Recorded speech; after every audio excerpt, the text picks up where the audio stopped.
Totoo ba, Rabia Mateo hindi suportado ni Catriona sa 2020 Miss Universe? 6 na araw na lang mula ngayon ay malalaman na natin kung sino ang tatanghaling Miss Universe 2020. Kaya naman nag-post na rin si 2018 Miss Universe Catriona Gray sa kanyang Instagram account ng mga larawan niya noong kandidata pa lang siya patungong Bangkok, Thailand, kung saan ginanap ang 67th Miss Universe competition. Ang caption ni Catriona sa mga larawan niya ay, "I just like that. It's at Miss Universe season again. I think it's such an amazing feat that the delegates from around the world have been able to present in Florida, USA, having overcome all the challenges that I'm sure they and their team faced." Emoji clapping. So shout out to all the contestants, their teams, and families who have helped in allowing each woman to strive for her at Miss Universe dreams despite the current climate.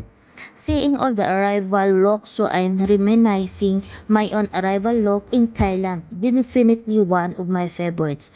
Who are you all cheering for? Ang isinulat ng dalaga sa caption.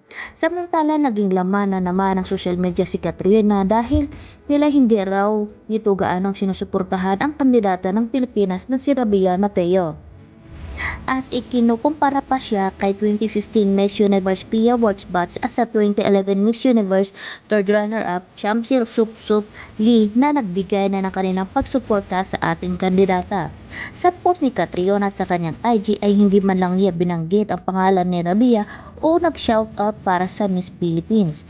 May nagsabing netizen na should have you at least mention support our Miss Universe Philippines candidate. Ang simple at ma-impact na sagot ni Catriona na umano'y hindi niya pagsuporta kay Rabia. I'm a Filipino and a Miss Universe is a celebration of women from all over the world. May kumirit naman ang tanong na, really? You are a Filipina? Instead of cheering for at Rabia Mateo, you ask people who are they cheering for? Talagang pinuprovok na ng ilan si Catriona pero hindi sila pinapatulan ng girlfriend ni Sam Milby.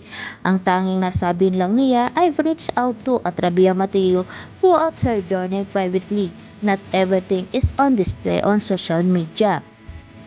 Portahan na lang natin yung kandidate natin sa Miss Universe na si Rabia Mateo na which is kababayan kong Ilonggo.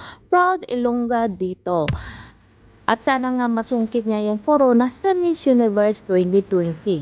Kaya good luck na lang at kapit kamay tayong manalangin na sana ay manalo siya.